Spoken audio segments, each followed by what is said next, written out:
This is the Hidden Killers Podcast with Tony Brueski. With former prosecutor and guest Laurie Gilbertson. What do you make of Rex Heuermann meeting with a clergyman once a week while in jail? Is this just kind of one of those things that an attorney is saying, look, if you want to have just an ounce of someone giving you a little bit of pity, bring the priest in? Or is this typical of people who commit heinous crimes and are accused of them then suddenly finding God when they're caught? Oh, gosh. Who knows, really? Yeah. In this case, I was looking at some articles on him, and I think there was one article that described him as a dedicated churchgoer. I thought, really? Yeah. I think we have some other things that we can look at here. To be completely honest, I have no idea what it means. And honestly, does it really matter? Maybe he needs someone to talk to. Maybe he has found God. Maybe it is just a way of trying to, get some sympathy or get something out there so that he is identified not just as, a serial, most likely rapist and murderer, but someone who's seeing a clergyman. It doesn't mean a whole lot to me, and I don't think we would have any idea what it means until someone comes up with, until there's a little more information on it. Completely. This is a broad question. It's just speculative. But I mean, you've worked in this world as a prosecutor many years. If you were to look back on characters like this, like the Rex Heuermanns, how are people like Rex Heuermann created? I mean, did he start out like this as a child? I mean, this seems to have amped up, I would think, at some point. But how, in your opinion, are people like this made? Oh, gosh. How much time do we have, Tony? We have all the time in the world. Oh, goodness. Yeah. Without hearing more from him and just looking at the crimes, the period of time, how he committed them, and some of the, the phone calls that are kind of, that he seems to have made that just were kind of just evil, really exacerbating these terrible situations.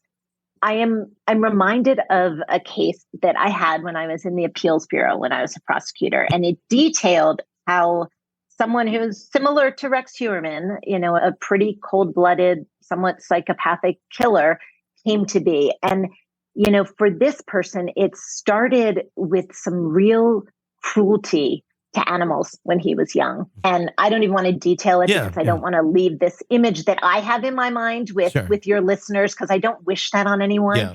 But, it really started with taking, kind of the weakest things that this person could find and pretty much torturing them just to enjoy it and just to see what would happen and to see how they would feel.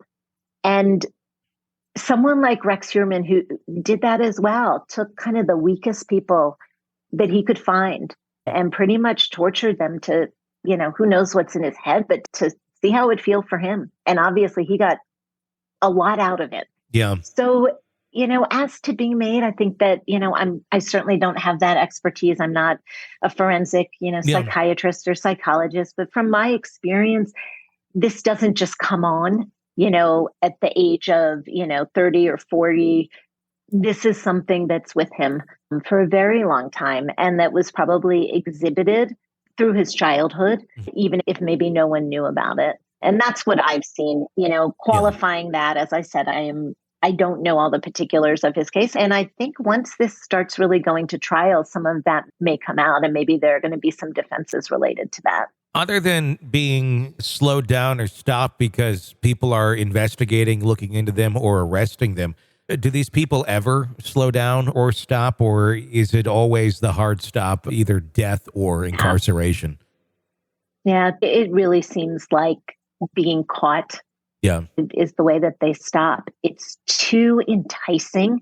And the more and more that people get away with things and they get away with the crimes and they push it, like his phone calls, like doing all this when, his wife was away 1 year. And then the next year his wife was away and he did it again. Yeah. So just pushing and pushing to see what he can possibly get away with.